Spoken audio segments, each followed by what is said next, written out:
The click of the rifle's hammer was the only sound in the vast, heat-shimmered silence of the Wyoming territory. It was a clean, final sound, and the man standing 30 yards from the cabin porch knew it was meant for him. He was tall and gaunt, his clothes little more than sun-bleached rags clinging to a frame that had missed too many meals. Dust coated him so thoroughly he seemed a part of the parched landscape itself. His name was Arthur Vance, and he had been walking for 3 days since his horse had given out. The sight of the small, sturdy cabin tucked into a shallow gully had felt like a miracle. But the woman on the porch holding the Winchester was no angel of mercy. She was small, her face set in a hard, unreadable expression.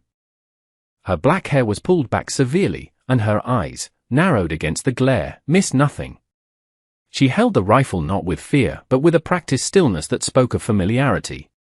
Behind her, in the shadows of the doorway, stood her mirror image, another woman just as small, just as watchful, but without a weapon in her hands.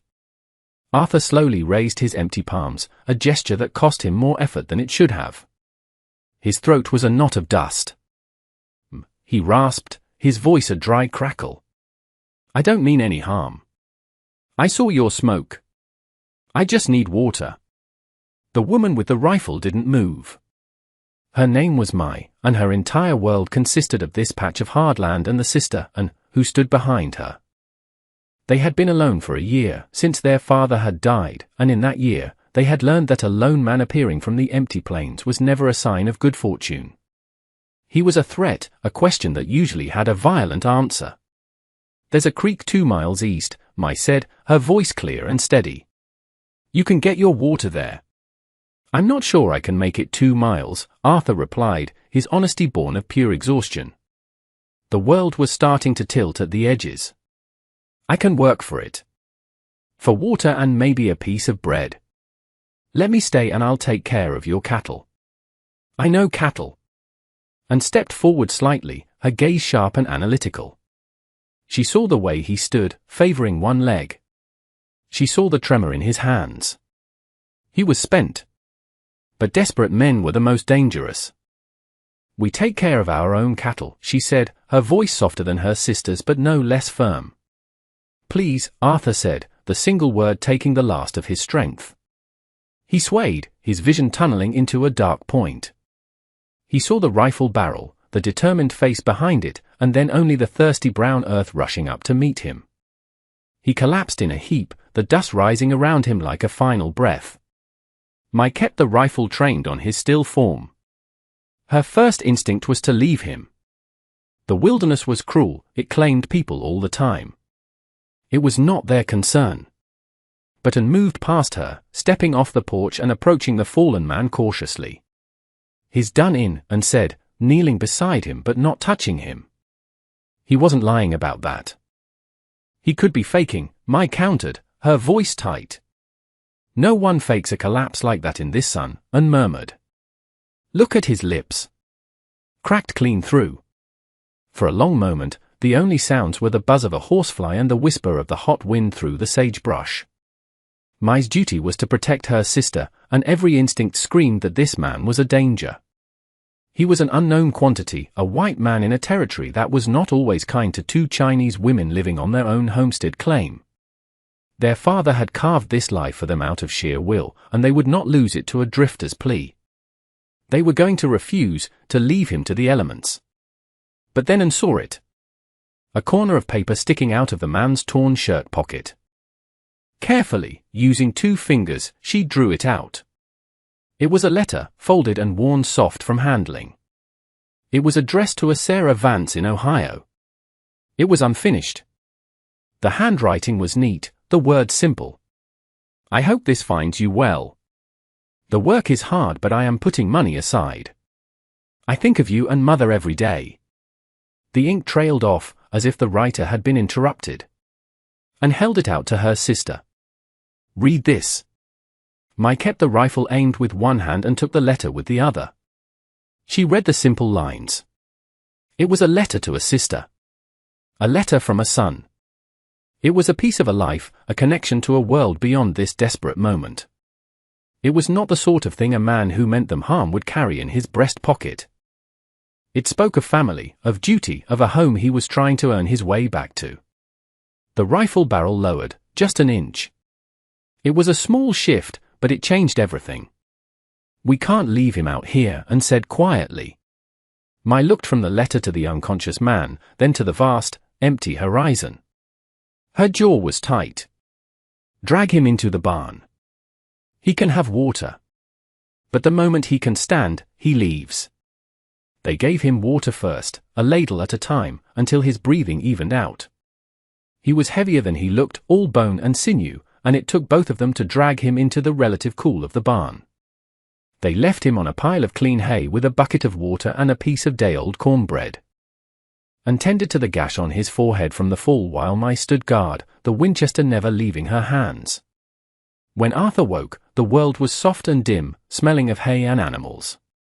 The searing sun was gone, replaced by the gentle light filtering through the cracks in the barn wall. His head throbbed, but the fire in his throat was gone. He sat up slowly, his muscles screaming in protest. The bucket of water was the most beautiful thing he had ever seen. He drank deeply, then ate the cornbread with a reverence usually reserved for prayer. He owed them. He knew it. He also knew he was on borrowed time. When Anne came in to check on him, her face impassive, he got to his feet. He was unsteady, but he was standing. "Thank you, he said. "I'm in your debt." "You can repay it by leaving," Mai said from the doorway, the rifle held loosely at her side now, but still present. "I told you I can work," Arthur insisted, his voice stronger now. "Your fence line to the west is down in 3 places. I saw it when I was walking in. And your herd, they're looking thin.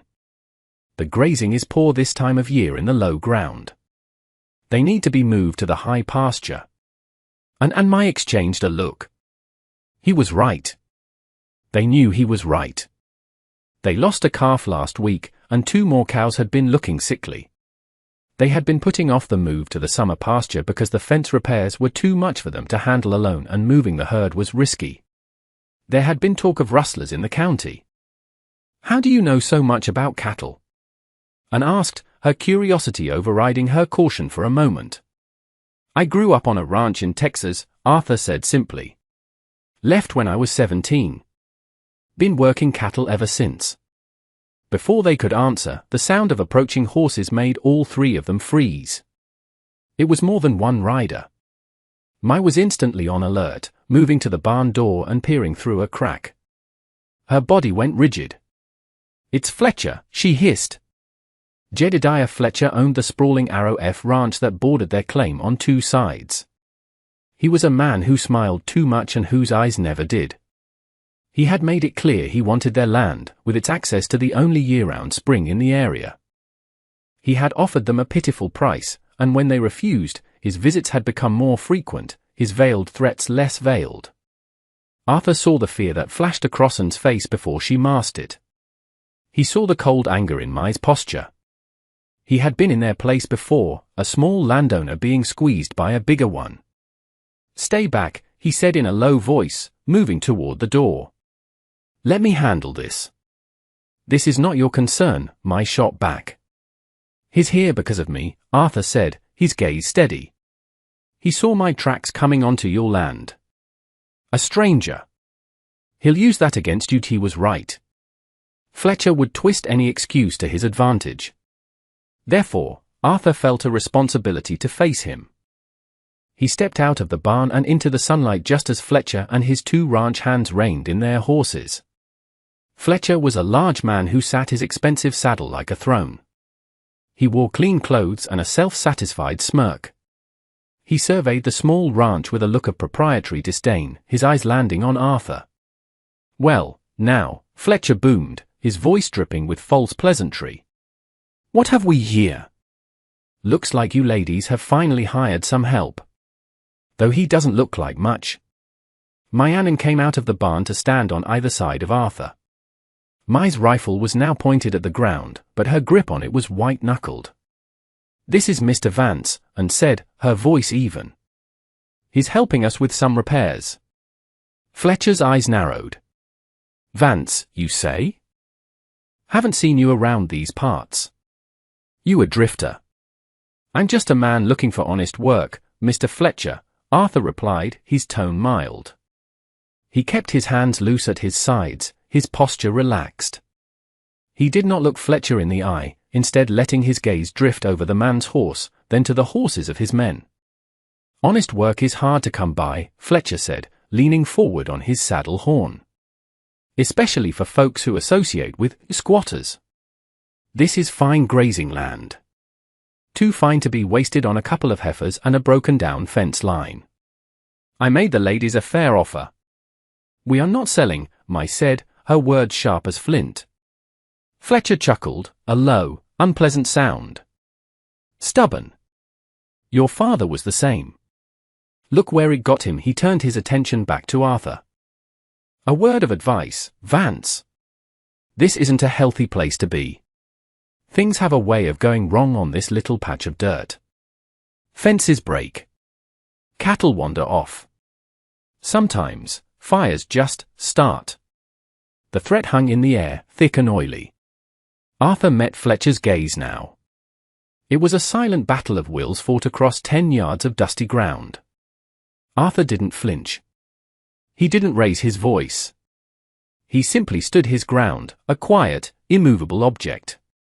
Seems to me a good neighbor would offer to help fix a fence, not threaten it, Arthur said calmly. Fletcher's smile vanished. He had expected fear, or at least unease. He didn't get it. He was used to men like Arthur, men with nothing, being easy to intimidate. But this one was different. There was a stillness in him, a core of something hard and unyielding. It was irritating. You watch your mouth, drifter, one of Fletcher's men growled, his hand drifting toward his pistol. Arthur's eyes flicked to the man, then to his horse. He noted the sweat lines on the animal, the way it favored its left foreleg. He noted the brand on its flank, a simple theft for Fletcher. But underneath, caked with mud and deliberately obscured, was the faint outline of another, older brand. A Lazy S. That's a fine-looking horse, Arthur said, his voice still conversational. Looks like a Texas breed. You see a lot of that Lazy S brand down by the Red River. Funny thing, though. I heard the marshal over in Laramie was looking for a horse with that brand. Said it was stolen from a rancher who was found dead a month back. The ranch hand's face went pale. Fletcher's head snapped toward his man, his eyes blazing with fury. He had been sloppy. The air crackled with tension. Fletcher had been exposed, if only by a sliver. He had underestimated the drifter. He had thought he was dealing with 2 helpless women and a vagrant. But the man's observation was too specific, too knowledgeable. It was a piece of information he shouldn't have. Fletcher gathered his reins, his face a mask of cold rage. This conversation is over. You'll regret this, Vance. All of you. He wheeled his horse around and galloped off, his men scrambling to follow. As they disappeared over the rise, a cloud of dust was their only reply. And let out a breath she didn't realize she'd been holding. Mai looked at Arthur, her expression a mixture of suspicion and grudging respect. He had not backed down. He had seen something they had not. He had pushed back not with force, but with knowledge. What he saw on that horse would change the way they fought back. That evening, the 3 of them sat around the small, scrubbed table in the cabin. A single oil lamp cast a warm, flickering glow on their faces. The tension from the afternoon had subsided, replaced by a fragile, unspoken truce. And had made a simple stew, and for the first time in days, Arthur ate a real meal. He won't let that go, Mai said, breaking the silence. She was cleaning the Winchester, her movements precise and economical. Fletcher. You embarrassed him. He was already a threat to you, Arthur replied, looking down at his empty bowl. I just gave the threat a name. The Lazy S brand, and said, her dark eyes studying him. How did you know about that? About the marshal. Arthur was quiet for a long moment. He owed them the truth. They had saved his life, and he had just put them in even greater danger. He reached into his shirt pocket and pulled out the worn letter to his sister. He placed it on the table between them.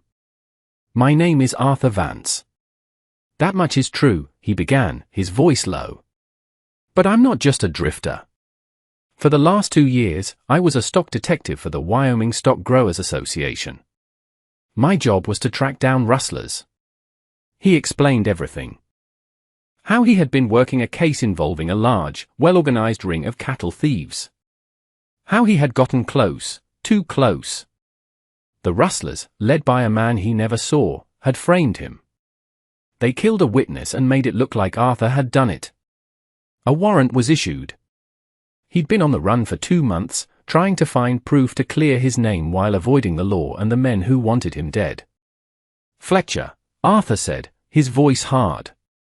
"His name came up in my investigation. Rumors. Whispers that he was fencing stolen cattle from other territories. That brand on his man's horse, it's the first real piece of proof I've found that connects him to it all." The story settled in the small cabin, heavy and dangerous. They were harboring a wanted man. But he was also the only person who seemed to understand the true nature of the man who was trying to destroy them. And picked up the letter. She didn't read it again. She just held it, feeling the softened creases of the paper. This was his proof of character. It was a tether to a life of honor, a life he was fighting to get back. She looked at a silent question in her eyes. Finished reassembling the rifle with a final, sharp click. She looked at Arthur, her gaze direct. "If Fletcher is behind the rustling, then he's been the one taking our cattle." It wasn't a question. It was a statement. They had lost for head in the last 6 months, a devastating loss for a herd their size. "I believe he has," Arthur said. "Small thefts. Just enough to weaken you, to make you desperate enough to sell." As if on cue, a flicker of orange light danced outside the window. It grew brighter, painting the wall in a hellish glow. Arthur was on his feet in an instant, right behind him with the rifle. They burst out the door. The hay barn, the one where he had woken up just that morning, was on fire. Flames licked up the dry timber walls, roaring toward the night sky. It wasn't a big fire yet, more of a warning than a true attempt to burn them out. A message, sent by Fletcher. They worked frantically, a desperate, silent team. And ran for the well buckets, her movement swift and sure. Arthur and ripped at the barn doors, pulling them open to free the 2 terrified milk cows and the mule trapped inside. The animals bolted into the darkness as the heat intensified. They formed a bucket brigade, throwing useless amounts of water against an enemy that was consuming their winter feed, their security. It was no use. The fire was too hot, too fast. They were forced back, their faces scorched, their lungs filled with smoke. They could only stand and watch as the roof collapsed in a shower of sparks, a monument to Fletcher's malice. When it was over, they stood in the smoldering darkness, the 3 of them outlined by the dying orange embers. The barn was a blackened skeleton. Their hay was gone. Winter, which had seemed a distant concern, now loomed like a predator. "This is my fault," Arthur said, his voice raw with smoke and guilt. "I brought this on you. Fletcher was coming for us long before you did," and said, her face streaked with soot. "Tonight, he just showed us how far he's willing to go." Looked at the smoking ruins, then at Arthur. The suspicion in her eyes was gone, burned away by the fire. In its place was a cold, hard resolve. "You said you hunt men like him," she said. "So hunt him." It was a declaration of war. They no longer had a choice. They couldn't run, and they wouldn't break.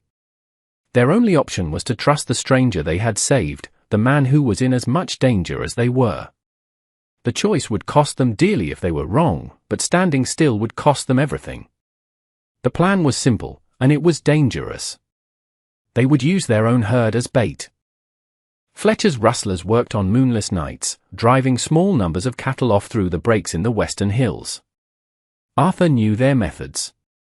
He proposed they move the herd to the high pasture as planned, but that he and the sisters would be waiting. For 3 days, they prepared. Arthur repaired the fences with a frantic energy, his hands raw but his purpose clear. He taught her how to read tracks, showing her the difference between a shod horse and an unshod one, how to tell how fast an animal was moving. He and Mai spoke of the rifle. He didn't teach her how to shoot, she already knew that better than he did, but he spoke of strategy. He pointed out the high ridge overlooking the pasture. From there, he said, you can see everything. A single shot at the right moment can turn a herd, create chaos. They worked as one, a silent understanding passing between them.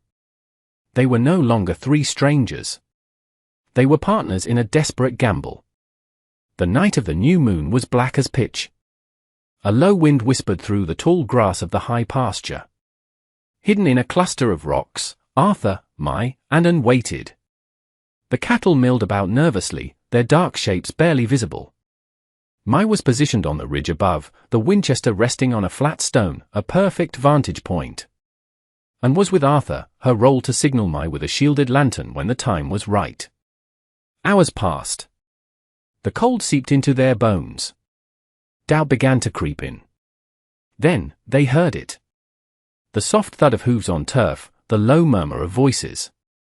3 riders emerged from the darkness, moving slowly, pushing the edge of the herd toward a gap in the fence Arthur had deliberately left weak. Arthur recognized one of them as the man with the lazy horse. They were Fletcher's men. He let them work, let them gather a dozen head. He needed them deep in the pasture, away from their escape route. When they were in position, he gave Anne a nod. She uncovered the lantern for a brief, 3-second flash, aimed at the ridge. The rifle shot cracked through the night. It wasn't aimed at a man. It was aimed at a rock just in front of the lead steer.